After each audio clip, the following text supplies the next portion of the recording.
Hypoglycemia used to be a diagnosis.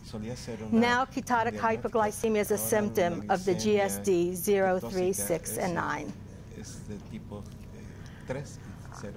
In the past, carbohydrates had no... estaban limitados. De hecho, todo el mundo se le enseñaba a comer un gran platote de espaguetis, de tallarines, de arroz y de... all the pasta you could eat, and they found that even with the type 3, you get the hypertrophic cardiomyopathy. Now we are actually going totally opposite. We're saying to keep good metabolic control, we want you to use between 15 to 30 grams of carbs per meal. Big change. We used to say breakfast snack, lunch snack, dinner snack. So we recommended 3 snacks per day plus your 3 meals. We're saying now you do not need to have a snack if your blood sugar is between the 85 milligram per deciliter to 100 milligram per deciliter. Snack is not needed. Now, I will always say, I will never say no to a child with food, especially with GSD. Many times you have feeding aversions. So what I tell the parents is don't give them a carb, give them a protein, give them a piece of cheese, a little bit of yogurt, fresh vegetables. The glucose tabs for glucose, if it was below 70 milligrams per deciliter, and actually that's still in the literature, that to give glucose. And we say, again, symptomatic versus asymptomatic, use food, carbohydrates with protein first.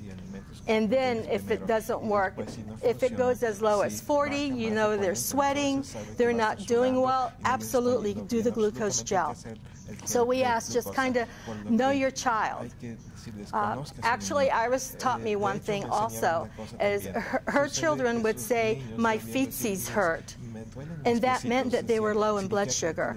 So the parents, just listen to the parents, because they know their children. In the past, everyone was using all different type of glucometers. We're finding that Freestyle Light is the best one because that's the one that really focuses on the low. All the others really focus on the high for diabetes. So for GSD, we want the Freestyle Light. Uncooked cornstarch guidelines. This is something very new. Normally, I have never done this where I actually present how to dose cornstarch. And that's where I have found that so many times doctors and dietitians have a hard time with. So this is the formula. This is what will help to keep the glucose requirement for the brain. And it also gives you the scientific information by Dr. Beer. So cornstarch doses usually were given every 3 to 5 hours during the day and every 4 to 5 hours at night. So how do we dose it? So dosing of cornstarch after the age of 8 will lead to overtreatment if you do by weight. Because the brain, after it hits about 8 or 10 years old, it levels off. And I will show another slide with that. Overtreatment will cause the hyperinsulinism, extra weight, and rebound hypoglycemia. So if you don't know where to begin or where to end, if you ever go higher than 65 grams per dose for a female, be careful, you're overtreating. And for a male, it's around 70. This is not etched in stone. That's why it's so hard to put it in writing, because everyone's different. As if you heard with Monica, she said earlier that you could either have a severe mutation or a mild mutation. And that's where it comes for us. You go by your lab tests. And this is why. It used to be that everything was done by weight, 1.75 grams per kilo. As an adult, people were not surviving to become adults. They didn't realize that causes overtreatment. And it used to be that you would do the 1.75 grams per kilo every 6 hours. It doesn't work. It happens exactly what happened with Monica sometimes, that they need more frequent feeds for the metabolics for that cornstarch, since it's a slow, complex carb. This is it. This is exactly to help guide you. If someone weighs 5 kilos, they need 2.268 of glucose per hour, and recommendation for the cornstarch is the 2.492. This is the first time we've ever put it out in a conference, so this is, I believe, Iris, right? I don't think we've ever showed that. And Dr. Weinstein is the one that actually did the formula, and this is a cheat sheet. So, yes, it is, yes. So instead of doing the Y equals all that, yes. So dosing can depend on the age. 1 gram per kilo for type 3. So you do not use the Beer's calculation for the ketotic forms. That's only for your type 1s. So for type 3, how do we dose? We do 1 gram per kilo, and then the 3 to 4 grams of kilograms for protein. We dose, again, it depends if they're mild or severe. Dose 3 times per day, at 8, 2, and at bedtime. The severe mutations can have anywhere from 3 to 6 doses, and at night we always want them to do like 1.5 gram per kilo, but always do the cornstarch with a protein, because the first 4 or 5 hours, as we all know, that's when the child grows. They need that extra help. For type 6 and 9, again, depending on age, start with the 1 gram per kilo, and then the protein needs to be the 2 to 3 grams per kilograms. We recommend to eat breakfast first, always. With all your doses, do your meal, then do your cornstarch with protein 6 hours later for the next dose. So again, the dose 3 times per day, 8, 2 at bedtime. So we have some type 9s that are extremely severe. We actually treat them like a type 1. So they need 3 to 4 more doses than the norm. But we do use the same calculation for the dose for at night. So this, I want to show you, I'm a very visual learner. So in the past, it used to be eat all the carbs, eat all the pasta. So the top left shows what we used to feed our children with the pasta, then the rice. Actually, what we want them to have now, the 15 grams of carbs, is maybe 2 tablespoons of pasta and maybe 2 tablespoons of rice. The broccoli is also a complex carb. Dr. Weinstein likes to eat as much as they want of the vegetables. As a dietitian, depending on what the vegetable is, I explain to the parents, corn and peas, we do not like them to have unless maybe just a tablespoon, because it's the higher sugar and the starchiest vegetables. We also restrict not just the carbohydrates, but within the carbohydrates are your sugars. So we calculate that we would like at least up to 5 grams of sugar per meal, and for a snack, the 2.5 grams. I showed 2 examples of Cheerios, and that's the one thing we need to be careful with. Always look at the portion size. Look what the protein, the carbs, and the sugars are. So between the 2, you see one has just 1 gram of sugar, the other one has 9 grams. So the one that has 9 grams, I would say not for GSD. Here's a yogurt. Claudia was kind enough to send me many foods that are from Mexico so I could relate with the patients that are here.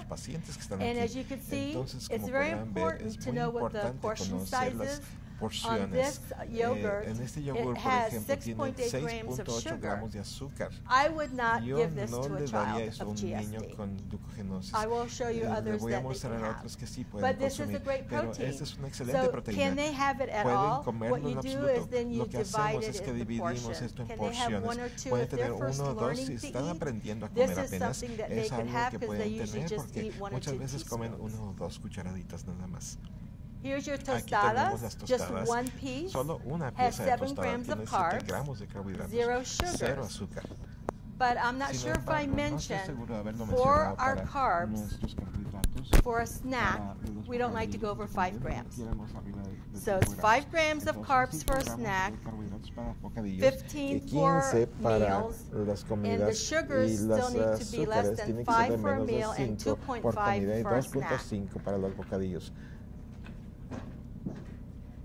So this is a Entonces bread, aquí vemos un and pan, a slice of pan bread Bimbo, y una rebanada de pan. is 11 Es grams de of 11 carbs, gramos de carbohidratos and it has y protein and 0 contiene sugars. proteínas y 0 azúcares. Here is a Aquí yogurt tenemos that's un better, yogur que es that de is mejor calidad. 150 Tiene grams for a 150 gramos portion. por porción The carbs are de 6 proteínas. grams. Los carbohidratos son 6 gramos. Protein is Las 15 proteínas son de grams, and the 15 sugar gramos is y el 4 azúcar es de grams. 4 gramos. Tortillas. Las tortillas, por ejemplo, The carbohydrates. los carbohidratos en So la for a tortilla. snack, Para many bocadillos, times I have muchas seen veces he that visto children que take los 2 or niños 3 toman 2 o 3 tortillas, tortillas, ¿verdad? So for a Entonces, snack, pues, como how many can they really bocadillo, have? ¿qué tanto puede comer de tortillas? Half of it. Thank La you. mitad, Yes. ¿verdad? Sí, Yes. así es. Muy bien. Here's another Aquí yogurt tenemos that otro is, yogur very good. que es bastante It's bueno up to también. 5 grams. Este So llega let's hasta say it's a 5 gramos. child Digamos que es that's un not niño eating que no está well, consumiendo bien use sus this as alimentos. part of the meal. Utilicen esto como parte de Maybe la give them comida. 1 or 2 Denle crackers to get 1 o that 2 galletitas carbohydrate para up los higher so carbohidratos they para will que last suban y longer. que duren un poquito más tiempo. Here's another Aquí tenemos otra tostados, tostada. 3 pieces. 3 piezas de So I tostadas. asked Entonces he the preguntado yo a los dietitians and nutriólogos whoever y speaks for quien the habla patients con is el read what paciente the que serving lean size las is. porciones. That is extremely Eso es important. sumamente importante.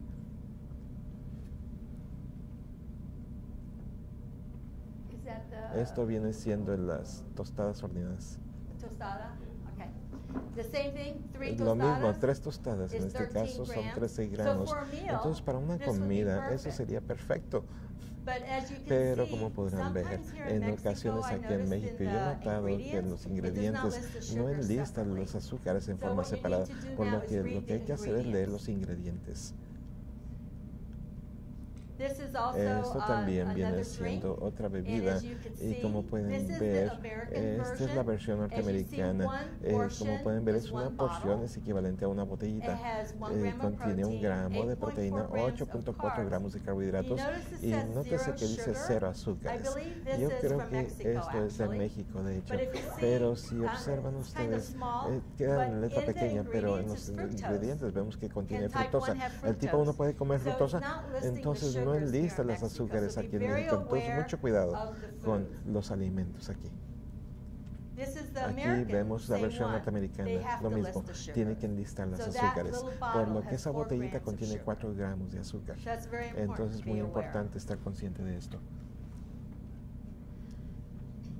I also made a También list for my he hecho una patients lista para mis because pacientes if porque anybody has si ever gone alguien alguna shopping vez ha ido de and compras reading a y a label leer las and etiquetas, remembering which recuerden sugars el are tipo de allowed, azúcares which que se ones are not permiten y las que no allowed, se permiten, these are verán the que sugars estas that son are las allowed. azúcares que sí se permiten And then these are y the estas ones son that are las not azúcares que allowed. no se permiten. So the Entonces, agave el nectar, agave néctar de syrup, which I agave, have seen a lot of la foods miel de here agave, que hay in muchos alimentos aquí en México que lo and contienen, it says zero dice sugars, 0 azúcar, there is sugar. pero sí contiene azúcar.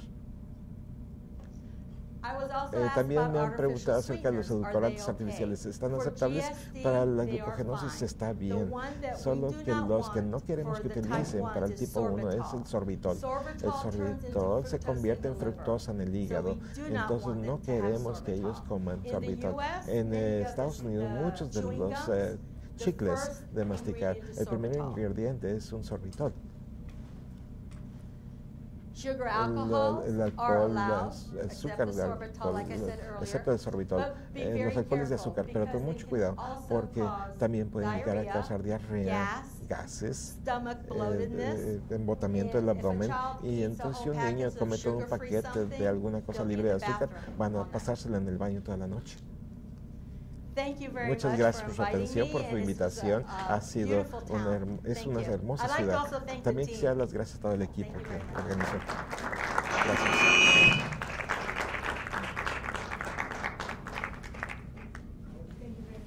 Muchas gracias. ¿Alguna pregunta que tengan? Tengo un comentario nada más. Cuando Katy hablaba de los tipos de carbohidratos, En mi caso, cuando utilizamos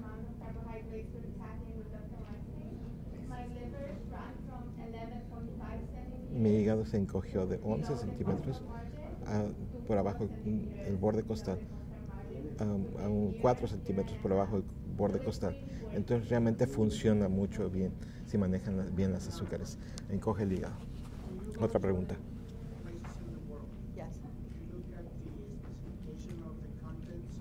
¿Se fija usted en las especificaciones del contenido de los alimentos? ¿Cómo se compara eso entre países?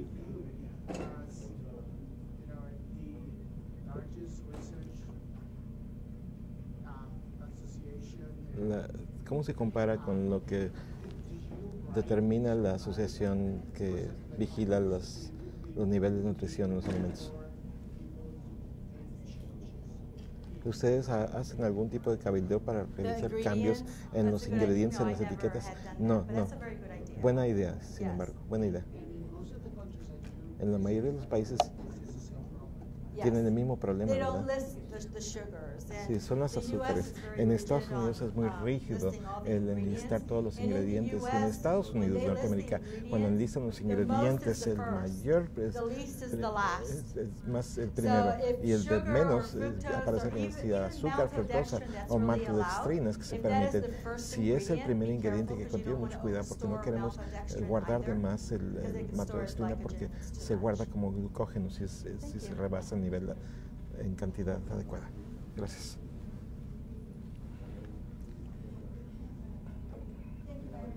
Muchas gracias. Bueno, enseguida quiero presentar a la licenciada y a la licenciada Manali Reyes. They're presenting two people from the Federico Gomez Children's Hospital. They'll be talking about obesity and nutrition.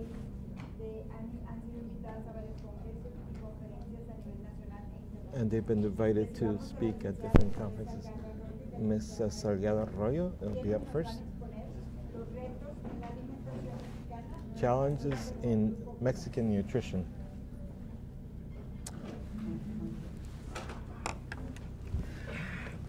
Charlie, no le dé un micrófono. Perdón, se me olvidó. Necesito que agarren el micrófono que está en el podio, el mío, para poder yo escuchar. Si pudiera darle a alguien que me lo haga, por favor. El otro micrófono, por favor. El otro, el que está abajo, ahí. Ese.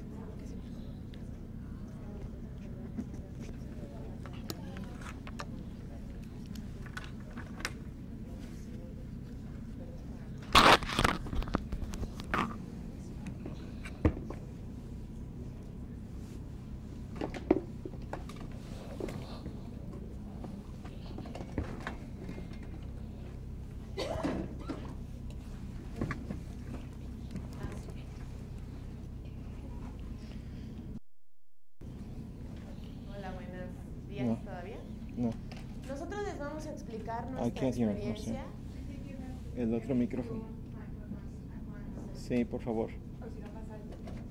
Agarre ese, por favor. Es para la traducción simultánea, para traducirles a ellos. Okay. Thank you. Vamos a tener un problema de logística. No creo, 2 micrófonos nada más. Okay. Gracias.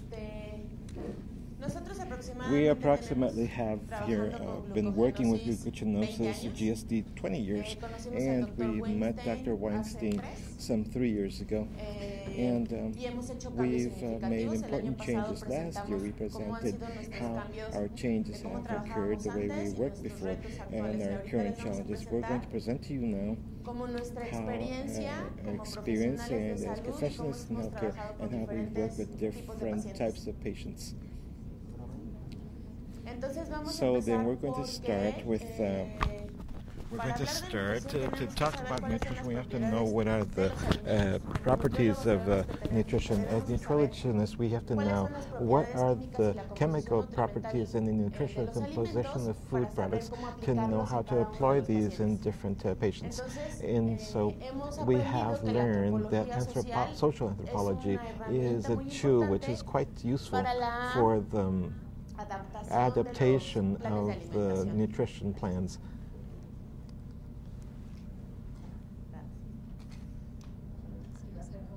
This is going to be a little bit dynamic or confusing, she says. But it seemed to us very important to emphasize the fact that it's very different, the process for nutritional education and nutrition itself. Nutrition itself defined as a process that implies that we select the food. I decide what I'm going to eat, even if it's available there, and not necessarily do I have to have the capacity to interfere in the process that my body does to nurture it. So nutrition implies that there's cultural issues, especially in Mexico. We have a diversity of culture which is very wide in the ecological, economical aspects, and especially the load of the family and the family members' roles in the different strata, economical strata, is very important. And nutrition is an involuntary process which is unconscious. We have no participation in spite of the fact that we want to select the food from the beginning. We don't have the capacity, the skill to oblige our body to absorb things this way or that way.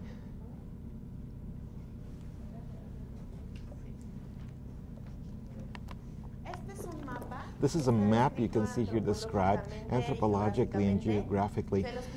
I wanted to bring this to you here because it describes the 8 areas of the country where we find ourselves now developed. And so Monterrey is found in the northern region, but for example, we also work with all types of, we are reference a 3rd level care hospital so we have different types of patients. It's not possible to explain the same recipes or adopt things, the compositions of nutrition for the whole countryside. So she is from Reynosa, I'm from Puebla, and from Monterrey and Chihuahua and Guadalajara. And so something that seems to me quite interesting is to adapt things, how to cook or what food products I'm going to have to make our food plan for nutrition. So anthropology points out, and sociology shows us different feeding patterns. The thing interesting is that since 1944, we started to describe how Mexicans were eating. The Nutrition Institute, which was then the National Institute for Nutrition, made the first survey and found that the indigenous nutrition, that's how it was named in those days, was beans, corn, and greens, or plants, green plants. And so they categorize it as a misbalanced diet. Now we know that it's actually a very natural diet. And since as a specification or a tag, it was not well seen by, it was not valued by the medical services, so they made a mestizo, a mixture where they included milk, eggs, and meat. It's important. Protein always has to be present, but there's different sorts of proteins. And so the people followed and evolved, and now we have the concept of the urban diet. Urban diet is actually the food that's already processed or highly processed, and how to do things to go back. What can we do to go back to a diet which is more natural in nature and that is more available, economically available or feasible? And so sociology also describes, and nutrition also describes how, who, when, what will I eat, when I eat, and who I go to, where, what time I eat. In obesity, they describe actually who I eat with, who cares for me when I'm eating, and in pediatrics it's very important. In patients who have obesity, normally kids eat on their own. Glucogenosis, they can't eat alone. They need to have a specific care, and this complicates a bit the process. Quite simply to think what I'm going to eat today, so we can, the person who takes care of the nutrition can take 20 minutes just in thinking what he's going to plan for cooking. But in festivities, it's a different thing. In festivities, I know what I'm going to cook. But in glucogenosis or GSD, it's a problem. In Puebla, there can be mole with rice. In Xochimilco, which is an area in the federal district in Mexico City, is tamales made out of beans. And so here you guys have grilled meat, right? So each community has their own food, and they don't even think about it. You just do it. That's the food. Festivities. This is a little girl who is a year old. This is her birthday. and so she's got GSD. Now, how can I unprogram the family so they will not make a birthday cake? How can you do things to... This is a whole challenge, you see. How can you make a birthday without a birthday cake? So we work also with the nutritional axis, and we look for deprogramming, but it's not an easy thing to do. So patients start to look out for recipes, how to make it, how to cook a cake that I can eat. So another issue that we confront, and we were explaining basically, is the time issue.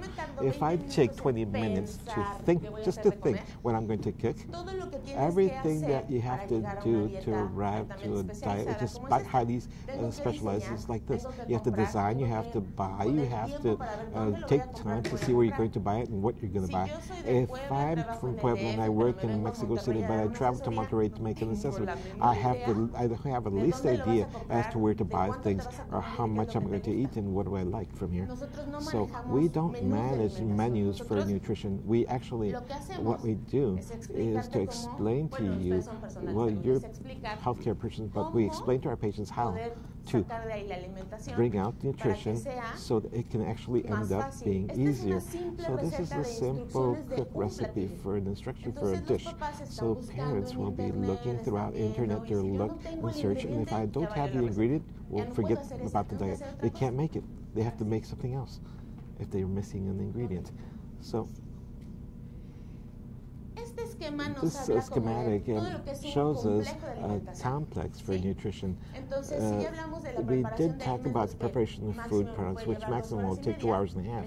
I need time, additional time, or maybe I'm lazy. But then what I do is do something monotonous, the same thing over and over again. And my students, I always tell them, think whatever you want except chicken soup or vegetable soup. That's too easy to make. So we have to look to see how much it's going to cost. It's not an easy thing. Magali's going to talk about later on about our budget for nutrition. But whenever we start to have issues in time or organization issues, there's habits, noxious habits that appear. And this complicates itself with what Kathy said. We need to fill ourselves. We need to have this concept of filling. And the Mexicans have this very well defined. This is not filling enough. They say, this, something's lacking here, and I can't get filled with this. So my learning process starts from the moment I'm a baby, when I'm inside my mother's belly, and when I'm going to be a mother. And this concept of westernization of food and diversification of food is a current issue because we're searching for the urban diet, the urbanized diet. I want to buy the product which is going to give me status, that's going to give me facility to make these, to build this cooking, or to cook these. But I forget about organization. So I have to organize myself to make things easy and let it flow, and let things flow. So the processing of the food has to include the design so that I can make an agile lifestyle and not be monotonous. Another concept which is important is the concept that I have of the type of nutrition. In Mexico, 3 breakfasts are described. I can tell you, what are you going to have breakfast with? I bet you that 30% of you will think about juice, cereal, and fruit. 30%. Quite probably you fall within the complete nutrition. We might be missing some nutrients, but that concept of juice, cereal, milk, and cereal is installed, and either with healthcare personnel or a person with GSD, I have to dissect this concept first. Breakfast. These are the products, the main products for breakfast here. If you can see, you have bread, cookies, you have bread. 45% of Mexicans think of this first. It's complex because all this has sugar. And so I have to think of the fact that if this is going to be eating or not, because I only have 5 grams of sugar for the whole day. So if we have this in breakfast, theoretically you can't eat these other little things during the rest of the day. So prepared dishes, the 0.1% of Mexicans, we think about some stirred cooked food. I have coffee. I'm not going to say the name, but we would say, how? You're giving squash in breakfast? Whose idea was that, eating squash? these are squash. This is not useful. Get that out. That's not good for this for the kid. So please, he's a director now. You can't come and tell that meat. That's the concept of Mexico. How can vegetables be in breakfast? How can there be vegetables in dinner? How not to give cereal to kids? So, I think you all saw that movie Coco, right? And so there's a part which seemed to me really interesting when the grandma comes in, and the grandma, like I said before, she has the basic role within the family. It's a matriarchal thing. So it's more important a vision of the grandmother than what the father decides, who is the main provider of the family. But I want or I don't want. Okay, next. Yes, you do want it. She says the love, the nutrition plays a role in this, and where it's been very difficult for us to change this, as Betsy said, to change the programming, the chip we have from the grandma's point of view, because the grandma is not the one that goes out to the doctor's consultations. The mother goes out to the consultations. The mother gets explained everything, and the mother suffers the consequences of any not sticking to the diet.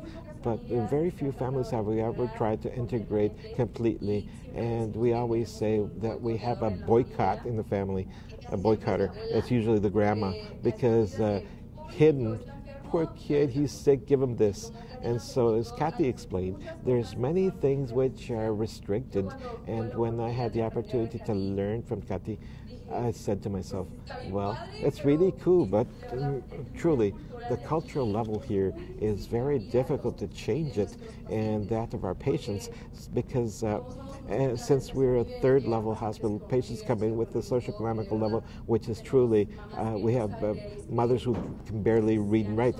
And so if it was difficult for us 4 years and a half to learn the equivalent systems to explain a diet, to be able to know what's the difference between a cereal and a vegetable, well, the mother who has no idea, who can't even write or read, and who's only concerned about what the child is going to eat the next day, it's very difficult for us in this situation.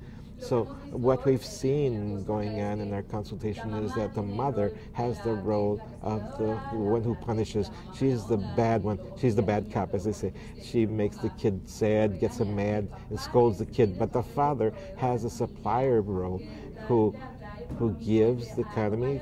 Father, if I get mad at my father, you know, and under the table he'll say, here, leave my daughter. She's my princess. She's my baby. Don't, leave her alone. Let her eat. And so we've had a very funny experience occurring. Patients who were leaving our consultation after an hour and a half of explaining assessment, step by step, how to count carbohydrates, what they should not be eating. They went out directly to the cafeteria of the hospital, and the father actually said, I don't care what they just told you. If you want to eat it, go ahead and eat it. Within the hospital, and it was a juice or a fruit or something like that. And these are patients who truly have an economical status which is middle level. And so the father, as the protector of the family, what he does is to boycott the diet. And so the mother feels guilty because she'll be scolded all the time for this. So there's confusion and fights going on between parents, strong fights. We've had patients whose mothers are hidden way back, and voluntarily they send the father alone so he can see what it feels like to be scolded, but not with the intention that the father will actually learn the diet and understand things, but mostly simply so that, go ahead, it's your turn and do your part, is what the mother says. Exactly. So you can feel what it feels to be scolded, to be told things, or always it's the father's fault. The father always spoils it, but the father is never at the consultation. So the father always ends up with the spoiler, the one who plays we have patients who, for 1 or 2 times the parents have gone, the father have gone, and the little girl is totally different. She smiles and she interacts and she can talk with you and she's open to communication, but because she's protected by her father and she knows that nobody else is going to hurt her, nobody's going to scold her or tell her things because her father is with her. Ahí there we have a concept which plays a role in englobing everything that we've seen. If you notice here, it can be the nutrition plan, which is most beautiful, attractive, fun, educational. But parents, at the moment when we presented them the nutrition plan, it turned into a medical prescription. It's transformed. I'm going to transform a medical prescription into the love of a grandmother. How can I integrate the prescription of the grandmother? How can I go in as a healthcare servant to the family? I had an experience with other parents who the mother literally said to me, "You are getting into my kitchen and I will not allow that. Ma'am, please let me help you. I'm not going to let you go into my kitchen." She said, "Okay then." Well, the girl, those days was 16. The little girl took away the power of the kitchen and she started cooking. But then there was conflicts going on, important conflicts, to the point where the child actually, she moved out of home. So in this portion, in this position, when you're in the middle, how can I break this linkage? How can I break down or introduce my nutrition plan into the family itself? What we've been able to do is that when parents don't understand the nutrition plan, the mother is to write down before the consultation between patients, she will write down her cooking prescription, her recipes, and we facilitate these so that she can actually translate these recipes into the plans that we need to establish. Why? Because we found that there's mathematics at home. There's mathematics in my kitchen, they say. And so this part, when I went into a nutrition plan, how can I introduce a third of rice with 1/4 of beans, a fourth of a cup of beans? Well, what do? Do I add fractions? How do you add fractions? How do I mix simple beans with rice? Well, the mother starts getting complicated. They don't look at the plans for nutrition then. Nah, give me tips. Tell me what to do. You tell me what I should do. Adding carbohydrates, for example, tortillas in this case, the 30 gram is 13 carbohydrates and the quarter cup of beans is 10. So it's 23 grams. This concept is very complex for parents because, once again, you're penetrating into the kitchen. How can I actually give love with mathematics mixed up? See? It's difficult for the moms to do this. So this part of the use of a scale, it's complicated things a bit because parents understand that scales are for mycin, the cornstarch. They don't know they can use it also for food.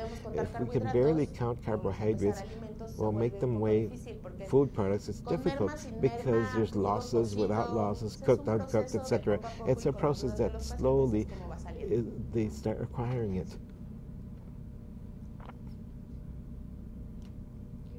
Well, to continue with this part where we penetrated into the imposition, into the nutrition, the love in the family, well, now we see what happens when I, as a physician or as a healthcare personnel, want to rationalize the food, this family relation with the recipe, and tell the father what they have to do, what you should not do.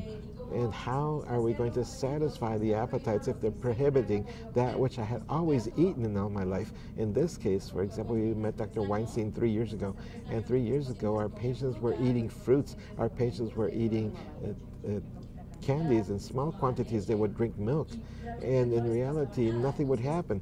But then how can you do things so that someone who has been 15 years of their life with GSD, mistreated GSD, mind you, to change the chip into now I can't eat this, telling never, ever again will you be able to eat a mango. Well, I mean, mangoes here, it's sweet and it's you can eat a whole kilo if you want. It's a natural thing, but how can you tell that to a patient, to a child, the impact that's going to occur in their life and how you're going to modify the roles in reality? Because apart from restrictions, as well mentioned by Kathy, it's with the clock. Every certain hours, if you goes 5 or 6 hours, your dose has to be such and such. Exactly. In families, this has caused an impact which is enormous. It has cost us great efforts. We have successful cases with patients who do everything right, and also we've realized that we, as healthcare personnel, can also be wrong too, and we might even be making bad doses or treatment in their nutrition. So we have two examples of families with GSD, as is the case of success and non-success. The first family that we have here is the father, who's in charge of working, supplies the food. He's the head of the family, has an income which is medium-high, and he has a healthcare insurance that will cover everything necessary for his kids. It's their safe security. Many times we have the wrong idea that if we take a kid to the hospital or to the doctor, it doesn't matter what we do. If we don't do anything at home, we did our part, taking him to the hospital, and that's it. In the case of GSD, it's not the case. It's a work that has to be carried out by a multidisciplinary team to change things at home and to make step by step all the modifications necessary that have been explained to us, like Kati did. So we also have resistance on behalf of the parents to change the nutrition habits, because it's not the same when I can drink a beverage or I can eat the fruit, and my child cannot do so. And so it seems cruel sometimes to eat something that my child cannot eat in front of them. So it's a process of understanding the fact that when you're an adult, you understand, well, you can eat it, I can't eat it today. You can, I can't, it's okay, but how do you explain to a child why his father can eat something and I can't?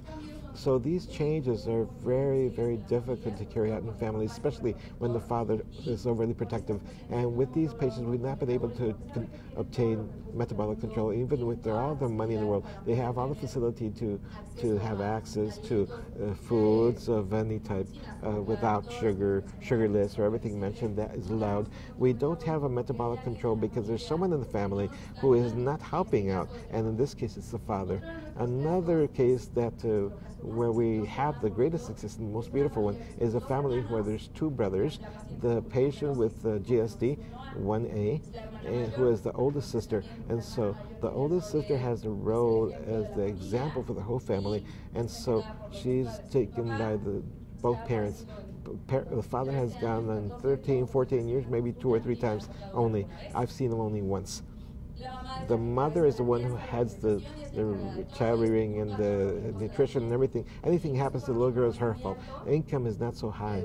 Education and nutrition, in this case, with this patient, the income that the hospital had due to complications, they would give food that we in our council would say to them not to eat them, not to let them eat them. Their defense was, why do you tell me I can't? If you're giving it to me at the hospital, don't tell me I can't eat this, because there was a lack of communication between people in charge of the nutrition within the hospital and we ourselves. So it's a political thing too, which is difficult to change. But then what we did, the patient would not improve. We noticed that the mother was doing something wrong. 6 months of the mother being the guilty, we hospitalized the patient and we looked to see what was happening. We were wrong. Her doses of cornstarch was wrong. We changed it, we modified it, and the patient then in 6 months only was able to reduce triglycerides from 2,700 to 300 milligrams per deciliter. Her levels of cholesterol from 293 went down to 120. The aminotransferase went down. There was a control and a change. The child thrived close to 8 centimeters in a single year, something that for a patient who's 13 is not expected. So it was a dramatic change, and this is because we, as healthcare personnel, are also form part of the team of the family. We not only is it the parents, it's not only the work of the parents, it's the work for nutrition, for the physician, and also it's difficult sometimes to change that which doctors think, because as Betsa already mentioned, the doctor said, okay, I've seen the hospital doesn't want to eat. Okay, give him anything he wants. They give him a watermelon, no matter if they have GSD, as long as they eat. But that weakness, that softness of the healthcare personnel affects us in control and understanding of the nutrition for that child. Another one of our most difficult cases we've had is a patient two patients with GSD who have type 1A GSD. They get lost from treatment for a long time. They came back to us with very bad metabolic control, extreme poverty. There was an extensive family where in a single room there were 10 people sleeping there. And so the mother's crazy and everybody's having issues there. The child isn't sick, the mother would say. So she eats, look, she's eating an apple and she's okay. Because we have the idea that, the idea is that they're dying and they have to need a respirator or have to go into the ear to understand it's a disease. Unfortunately, in GSD, in a certain way, it's a silent disease, because in reality, for a child, if he eats a fruit right now, he will not suffer a heart attack, he won't go into coma, or nothing severe. And that's when parents don't understand the fact that they're really sick because they're not dying. It sounds badly, but that's the truth. That's what we've noticed. And so these families, this extensive family, does not pay attention to the diet. And the girl, since she's only the mother and the nucleus of the family is the mother and the two daughters, and there's uncles, cousins, and brothers, etc. The little child has the responsibility of also supplying money to her home. A 13-year-old girl who has to go out and work 8 hours or 12 hours to care for sheep because she has to bring back money. What type of treatment? This is a little girl who leaves without no breakfast, spends 12 hours without eating absolutely nothing. And that she does this frequently. And so patients who in reality have complications that we would not have to be seeing anymore, because supposedly we're already prepared to supply a good treatment that we're not able to achieve yet because there's resistance to the family, there's no sufficient income in the family. And these are patients who there was a misunderstanding with social services precisely due to this issue that the patient is leaving to take care of sheep all day and never came back. They never came back to consultation. This was abandoned. And we don't know anything about her because they don't want this invasion into the changes in their lives. And unfortunately, we don't have a single idea of what happened with this patient. Finally, there was a recent patient who just arrived, a patient who abandoned her treatment for 6 years, and she arrives and the mother doesn't know how to read or write. She has no support in the family, it's only her and her family. And the nutrition is impossible. We spent 3 hours trying to explain how they should select carbohydrates so that she could actually be able to receive the adequate treatment for a child. Until we said, you know what, all you have to do is don't give her fruit, no milk, give her the cornstarch on the clock. We had to draw the clock so that she could see the changes occurring in nutrition. So we had to draw the scale so that she could know how to use the scale. And that's how it's like saying, this is what I can do for you. I would even like to go home with you and treat you constantly, but we can't do more than what we already do for these patients, except maybe being there when they need us and to take as long as necessary to explain things, to see what we have to really do with them. So, what's the cost for our patients? Talking about all this social context and all this difficult things that we've seen, currently, thanks to the marvelous increase of 8 pesos to our minimum salary, we have a minimum salary of 88.36 pesos per day, which is around 2,100 pesos per month. And the cornstarch, the minimum dose is 10 pesos, so I have left 78 pesos to live and maintain my family. So I have to have a caretaker, sacrifice that the mother not work. If I have to sacrifice that the grandmother might dedicate all the time to the kids and stop doing other activities to care for my kids, that will take money away and also will drop my income. If together with this, if I have a glucogenosis, a GSD patient type 3 needs a protein supplement, there's half of my salary is lost that way. And in spite of this, a patient with GSD 1B who might need a Neupogen medication whose minimum dose is 1,100 pesos, it's impossible. It makes it impossible to treat patients in an adequate manner. So fortunately, our patients have found the manner, and we are Mexicans are famous for finding solutions to do things no matter what. But in reality, this shouldn't be necessary if we were to have a network of support that could be integrated for all patients with GSD, which is what we try to build up through these conferences, that healthcare services, nutrition, psychology, physicians, that they be aware that we have numerous a reference number that we can call an emergency line and have somebody take care of these patients, even if it's a weekend or something, or a cultural thing that not judge patients because they can't eat fruits, or not tell them, or don't bully them because they can't eat candy, or because they have to take their cornstarch or their proteins. The economical income. We can't change the economy in our country, but we can try to find this network that can support economically patients with glucogenosis or GSD in a certain manner. The social issues that kids have delay in school and they miss many days of school because they're hospitalized, especially the family, because this is what we want to show in this conference, because we've seen that the role of the family is basic.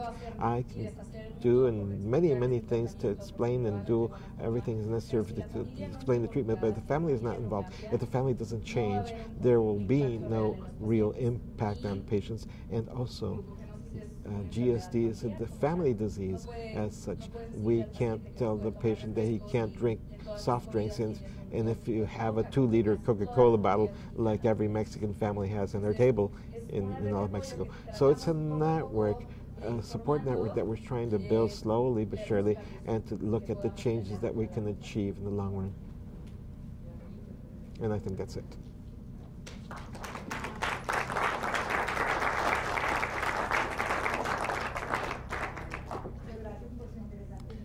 Thank you for your interesting intervention. Are there any questions?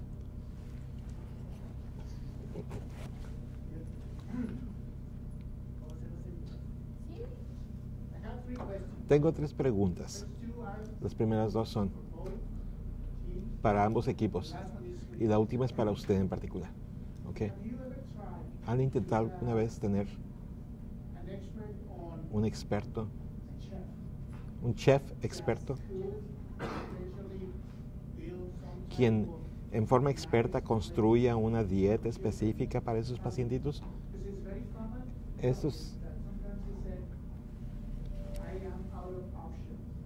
Muchas veces se me acaban las opciones, no sé qué más hacer. ¿Han hecho eso alguna vez, conseguir algún chef? Tenemos un libro de dietas, de recetas hechas por un chef famoso. Y las recetas son increíbles. Y muchas de ellas tienen que ver para la glucogenosis tipo 1A. Pero es muy buena recomendación. Tenemos un doctor en la conferencia en Chicago donde fueron nutriólogos y los médicos, y esto fue opciones de vida real de nutrición, buscando ideas de parte de las familias y cuál sería la dieta real que les gustaría y que podría servirle. Fue difícil porque todo el mundo tiene diferentes puntos de vista, pero definitivamente su idea es excelente. Por la situación que hay en México, sí, usted ve, pero tenemos varias escuelas de chefs aquí en Monterrey. Sería un buen proyecto para los estudiantes, ¿verdad? El entregar exactamente el tipo de nutrición que pueden comprar la gente, alimentos que pueden comprar para preparar sus comidas para sus pacientes. Una cosa, para el tipo 3, el 6 y el 9, esta es la dieta South Beach. No sé si la conozcan, pero es de proteínas y carbohidratos bien balanceado. También podría adaptarse, pero es cara esa dieta, muy cara. Sería para otro estrato socioeconómico, ¿verdad? Así es. Entonces tendría que hacer algunas adaptaciones. Yes. We have a specialty in pediatric nutrition where we include the people from different parts of Latin America. In our team currently we have a chef from Ecuador, and so we take advantage of his skills, and we are making competition of recipes, cooking recipes.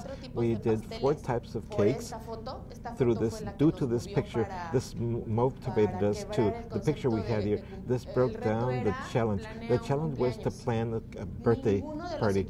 None of the teams took this idea from their head, the cake thing for the birthday cake. It was like they made actually a carrot cake. It's like cupcakes, carrot cupcakes. Every portion has 10 grams, but the cake costs 500 pesos, expensive. Then they built up a tapioca, sort of Nutella with rations of 10 grams, and it didn't look pleasant at all. You know, how nice tapioca? No, it didn't look nice. But the winner that looked good and tasted good was some chocolate brownies that cost them 600 pesos to make presentations. 10 brownies breads, and it was actually like it was an impressive amount of fat because they grilled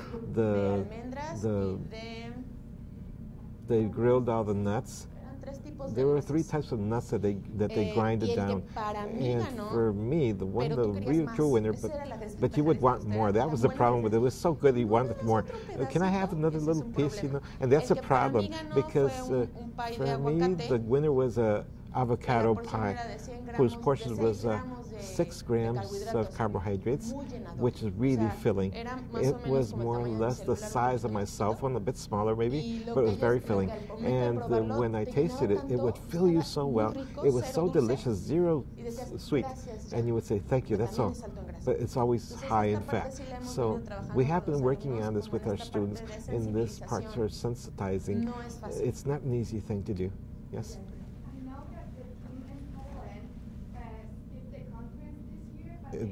Hicieron una conferencia este año, pero estamos usando un taller de cocina para los tipo 1 y diferentes tipos, y un taller solamente para los pacientes con glucógenos, patrocinado por 5 O'Clock, algo así, pero quizás sería algo muy bueno, funcionó muy bien, y también pues participamos en la cocina y se llevaron las ideas a casa y se vestían como un chef, ¿verdad? Para hacer eso. Fue muy buena idea, el hacer todo el rol. Pasen el micrófono, por favor. ¿Podrían hacer eso? Estamos trabajando para hacer las recetas con esta gente. Es también para otros pacientes con enfermedades metabólicas. En Estados Unidos también tenemos muchos padres continúan y después hacen recetas que preparan especialmente para sus pacientitos enfermos. Gracias.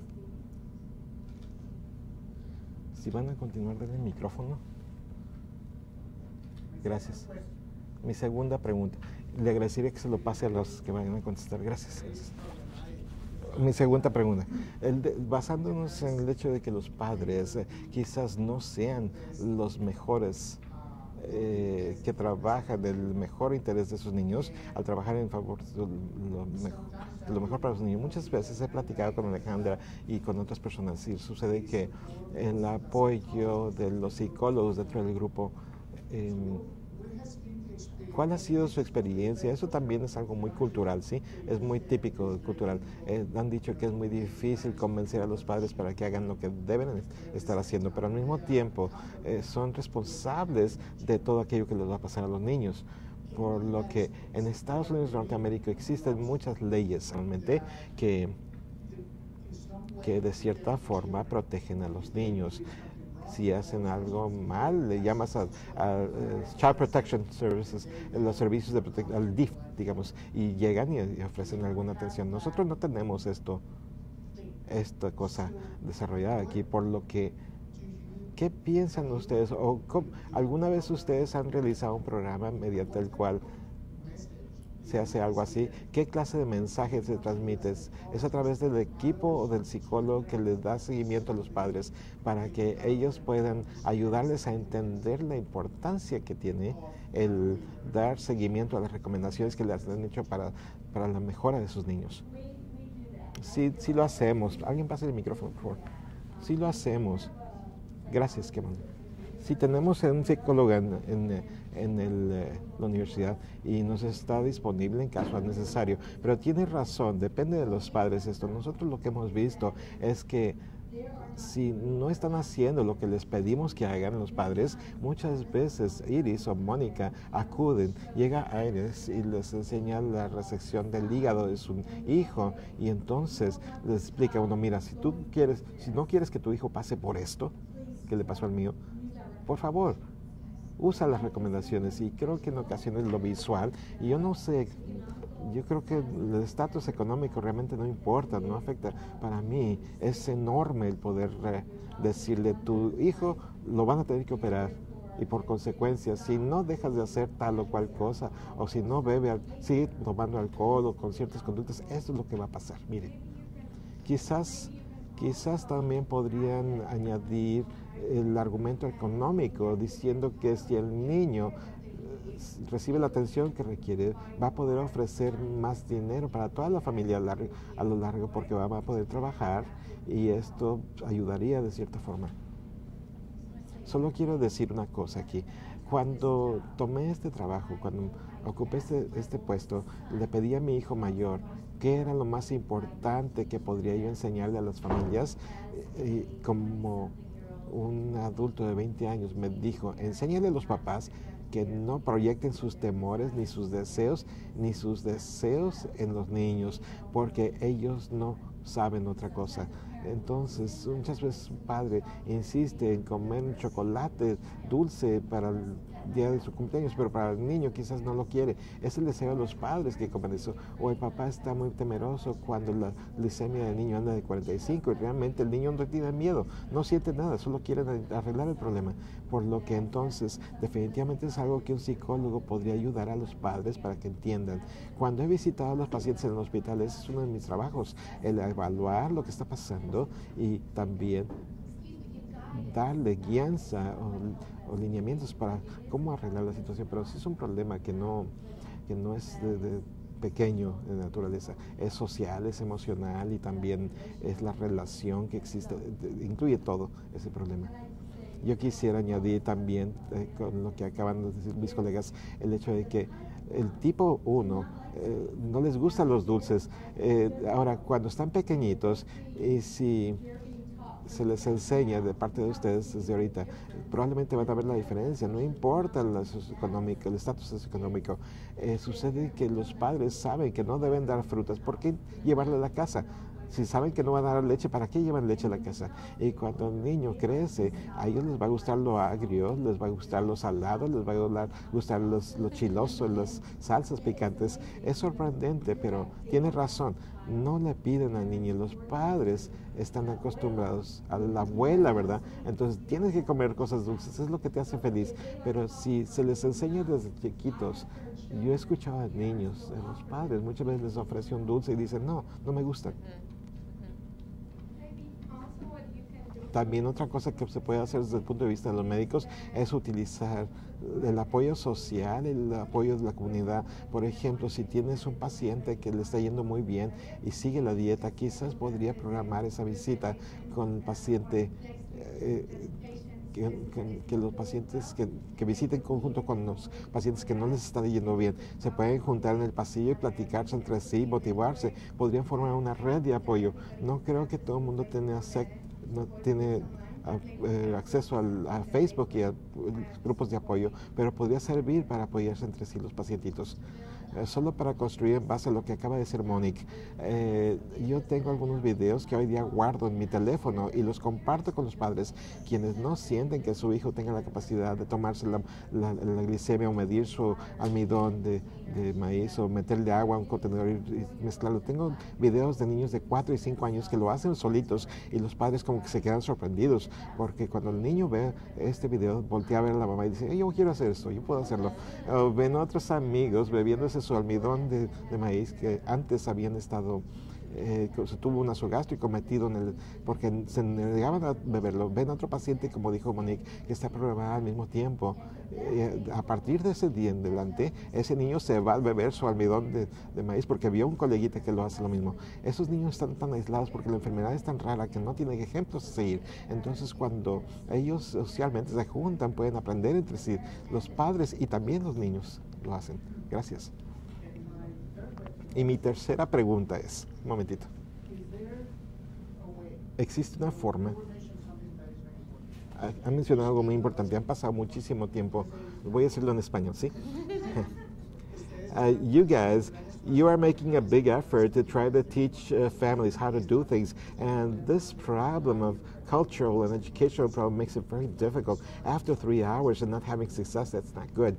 So do you guys have a way of communicating directly to the center, the healthcare center, which is very close to where these families live, and to have because you know the distance in Mexico City is very extensive, where patients have to travel from one place to another, but in such a way that you could have an associate who, even though they don't know much about the problem, but you can instruct them, you can be their communication liaison with the family, so you can make sure of these things to be carried out correctly.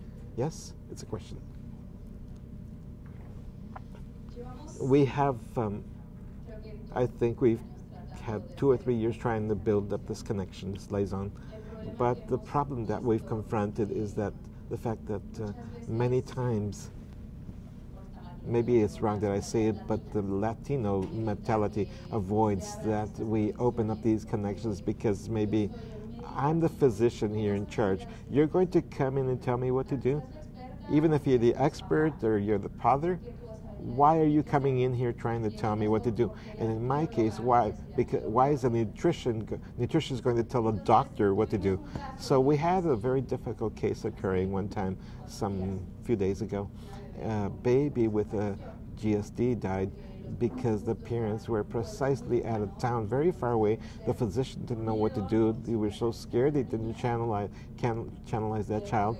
I begged that she be channelized or getting the IV. They couldn't control the fever and the baby died. Not because of GSD complications, but maybe some medical negligence that could have been avoided if we had these networks for connections. But then the problem is that specialist physicians who could help us with this are not willing to be available 24 hours a day because you never know when an emergency is going to arise. And as a physician, you know this quite well. So clearly, it would be useful. We are willing to do this. We're trying to have patients not having to go to Mexico City all the way. They might be treated in their corresponding homes. They can be at a safe, quick place that they can be cared for, and that their children can be healthy without having to travel 3 hours to Mexico City to receive treatment. I have my best willingness, but precisely this part of the conference is truly to explain that we need people who see this as important and who are willing to be available for this. I just want to answer. Una de las cosas que creemos nosotros que podemos hacer en esta organización es el hecho de que el comprometernos a ofrecer atención. Y sucede que el doctor Fernández, quien es gastroenterólogo, y un servidor, platicábamos de la posibilidad, digo, es una idea para empezar, pero podríamos desarrollar, digamos, ya sea en línea, una red en línea o algo así, de tipo de apoyo, de asesoría, de guía que podríamos hacer para la gente que vive fuera. Pero otra cosa que podríamos hacer también es el preparar un equipo de gente, médicos, quienes estarían de llamada, digamos, de guardia por teléfono. Y si algo llegase a pasar, como consejeros para ayudarles o ayudar a otros pacientes, mientras que tengamos más médicos entrenados, y podríamos de esta forma utilizar los médicos que ya están en diferentes estados, que ya tienen pacientes y que se les interesan el problema. Esto podría realmente ser útil. Yo he estado disponible y a mí me han llamado ya varias veces para ayudar a pacientes que están en otros hospitales y podemos asistir o apoyar de esta forma. Sí podemos hacerlo.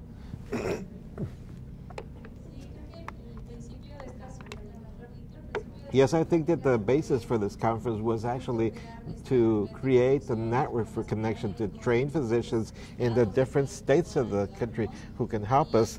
And at least in my behalf, I'm always willing, if somebody sends me an email or asks me whenever the patients call in, I'm always available. But as well expressed by my teachers some time ago, you can't save the whole world on your own, they will tell me. So we do need help, and we need a lot of help too.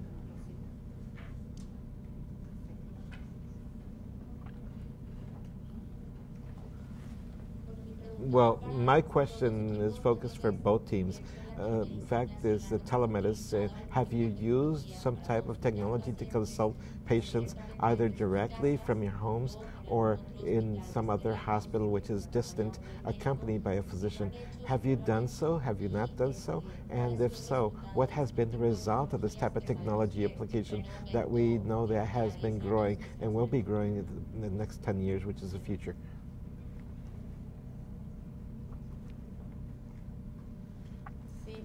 Yes, some 3 years ago, we've had this part of the conferences. We have used teleconference. We have called them to Ecuador, to Chile, to Colombia, and then during this part of the assessment for patients too. And there's been good results achieved, but we do need this part that the doctor says about having heads in different specific places. We have people who are been established who are part of the patients groups that are very interested. I'll be out at so place, in such and such place. The position which I find myself, the place where I work in, is with a lot of networks. I can tell you that we practically have 6 different hospitals in different parts of the country where they say, Betsa, I'm in. I'm working. I can't go out to Monterrey, but I can see you through online, Skype type. So now they're transmitting online, and they're out there. But as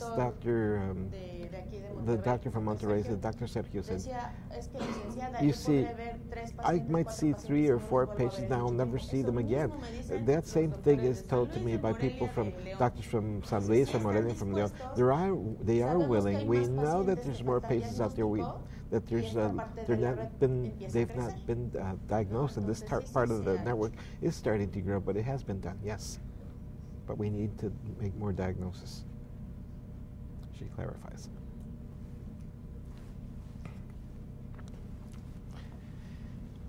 No sé cómo contestar claramente esto porque no tenemos nosotros telemedicina instalada, pero tenemos smartphones todos y hemos perdido nuestras vidas por traer un smartphone, ¿verdad? Y nuestros pacientes pueden ubicarnos en cualquier momento, día o noche, por lo que definitivamente las vidas se han salvado vidas porque hemos podido dar una respuesta o alentarlos para que les tomen una prueba de sangre o para al hospital o ponerlos con el uso de una bomba, infusión o algo. Pero esto no cumple con el IPA. Entonces el sistema de información y manejo de información de la salud es muy estricto en Estados Unidos, por lo que esto prácticamente es ejercer más allá de las leyes. En este momento estamos rompiendo la ley. Ok, de acuerdo, tenemos 2 candados para entrar a mi teléfono, pero sucede que realmente no se considera que cumple con HIPAA el usar un smartphone para la práctica de la medicina. Su idea de tecnología es maravillosa y nosotros de hecho lo hemos hecho con el fin de, ¿qué fue? ¿Japón o China o dónde fue? En Corea, bueno, en Alemania también. Bueno, hacemos esto en ocasiones porque el doctor Weinstein nos lo permite, el ayudar a los pacientes que ya nos han consultado si tienen problemas de dosis o de problemas con el alimento o de peso, problemas de peso. Hemos visto que el uso del Skype sí funciona definitivamente. En nuestro hospital tenemos un Skype complaciente con EPA que se llama Video. El programa Video se llama, cumple con los estándares de la EPA. Pero si su hospital necesita hacer cobranzas, no sé cuáles son los problemas de cobranza cuando se hace telemedicina o las citas no sé cómo sería, funciona eso, pero nosotros lo cobramos.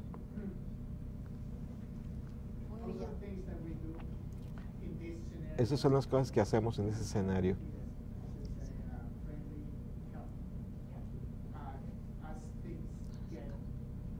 Son cosas que vamos a tomar en cuenta a medida que las cosas van creciendo, que van a ir cambiando poco a poco a futuro.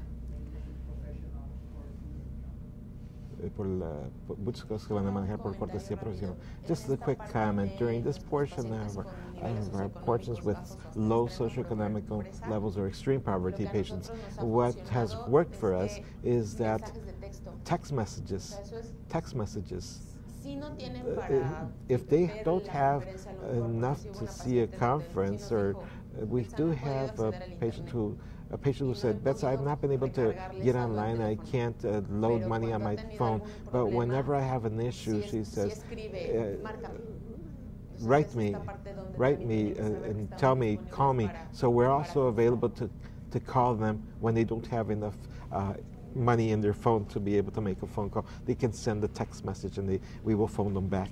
That's what they're actually explaining what they do.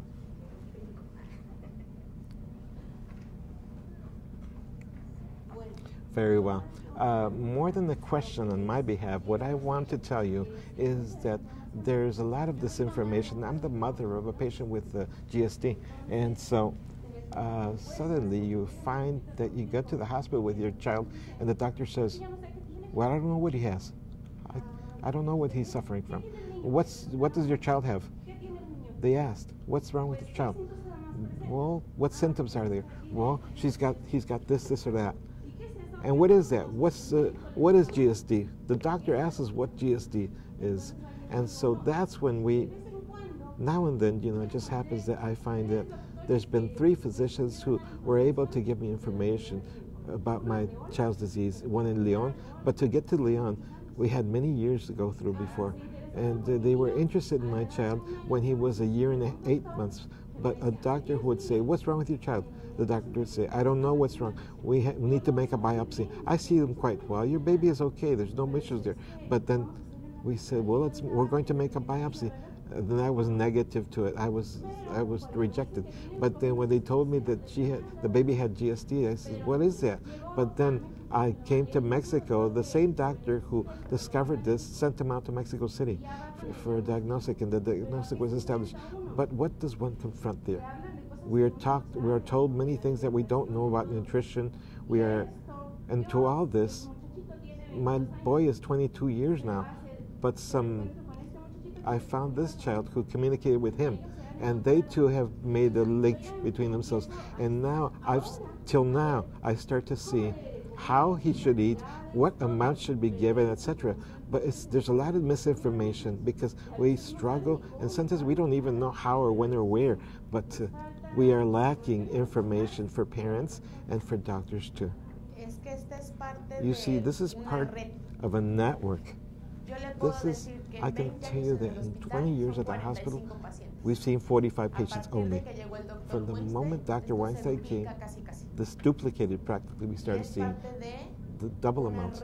And this is part of a network of parents and physicians and sensitization. Because as was said by someone, row on your own is not good. Rowing on your own. And I can tell you that during this part of being a mother, it's not an easy thing to receive a diagnosis of things that we don't know how to manage. Not even the professionals in healthcare know how to manage this. This disease is a hospital, third-level hospital disease. And even that way, we can't receive treatment adequately. We know a high specialty medical team where they deny attention to patients and they say, here, nothing has happened here in regard to that. When you've seen kids who die and they are denied treatment, and the brothers and sisters at the hospital, they're being treated in spite of the fact that the higher levels deny the disease. The gastroenterologist in Aguascalientes sent my patient out to León, Guanajuato, for treatment. And now the patient is being sent around like a ball from one place to another, and nobody wants to give an adequate treatment. It's an easy thing. We need publicity. But I could invite you, add up to join us in their work. Don't just receive information. Okay, we do need you for that. But in this part, we're very few, and we have to cover a large amount of space, and we do need people to work in this. I met Alejandra, she's from Monterrey, I'm from Puebla, and she's from some other place. But it's not an easy thing, and we're quite few for so much space to cover. Okay, thank you.